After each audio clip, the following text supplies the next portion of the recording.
জি sir, আরেকটা প্রসঙ্গে যেতে চাই। আপনি যেহেতু রাজস্ব বোর্ডের দায়িত্বে ছিলেন, বাজেটে প্রায় 60% বেশি অর্থ যোগান দিতে হবে রাজস্ব বোর্ডকে। সেই জায়গা থেকে তারা আসলে কতটুকু সক্ষম? অনেকে বলে থাকে যে অর্থ মন্ত্রণালয় না বুঝেই রাজস্ব বাড়ানোর জন্য রাজস্ব বা এনবিআরকে দায়িত্ব দেওয়া হয়। তাদের সক্ষমতা কতটুকু সেটি হয়তো তারা বিবেচনায় নেয় না। এটা আসলে কতটুকু যুক্তিসঙ্গত? এটা একটা সত্য কথা। অনেকে যারা বলে তারা বুঝে শুনেই বলে, কারণ আমিও তো বাজেট করেছি।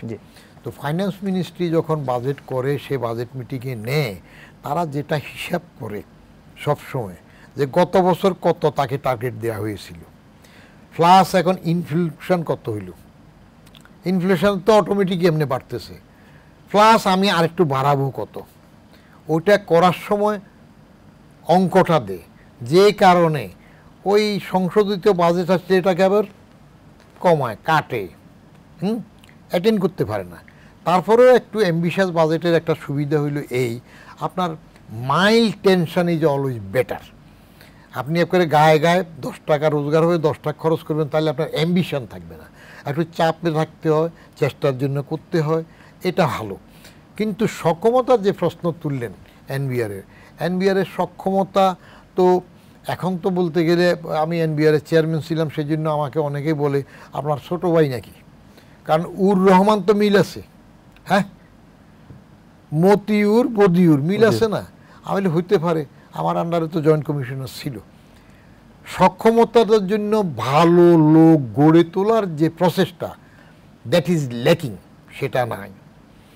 এবং এনবিআরের চেয়ারম্যান পদে কে বসবে, দ্যাট ইজ ভেরি ইম্পর্টেন্ট। কারণ তার তো নর্মাল অন্য মিনিস্ট্রি, যেটা রুটিন রেগুলেটরি মিনিস্ট্রি, ওইটার মতো কাজ করলে হবে না। তার প্রত্যেক দিন দিনের শেষে কত টাকা বাড়তি আসবে, কেমনে আসবে, সেটা ভাবতে হয়। সে ভাবনার লোক কয়জন আছে? বছর বছর কন্ট্রাক্টের জন্য ভালো মানুষ কন্ট্রাক্ট পেতে পারে, সেটা হয়, কিন্তু ওইখানে যেটুকু অ্যাগ্রেসিভ ওই কালেকশানে যাবে, সেই জাতীয় লোক ওখানে দেওয়া হয় না, 1 নাম্বার।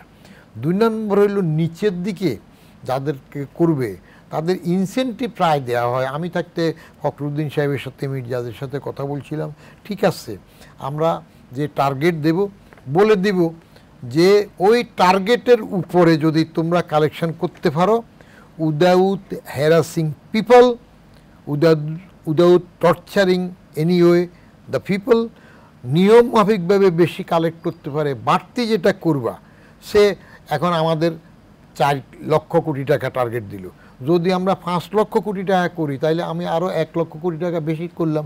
এই 1 লক্ষ কোটি টাকার থেকে 10% তোমার এনবিআরের লোকজনের মধ্যে আমরা ইনসেন্টিভ হিসেবে দিয়ে দেব। কিন্তু কমপ্লেন থাকতে পারবে না, তুমি তাহলে ঘুষটা থাকবে না, ইনসেন্টিভ হবে। সেই ইনসেন্টিভ আমি চালু করে আসছিলাম, আমি চলে আসার পর দিয়েছিও। তাহলে সৎ যে ঘুষ খাবে না, আর ঘুষ যে খায়, চুরি যে করে, এটা তো অভ্যাস।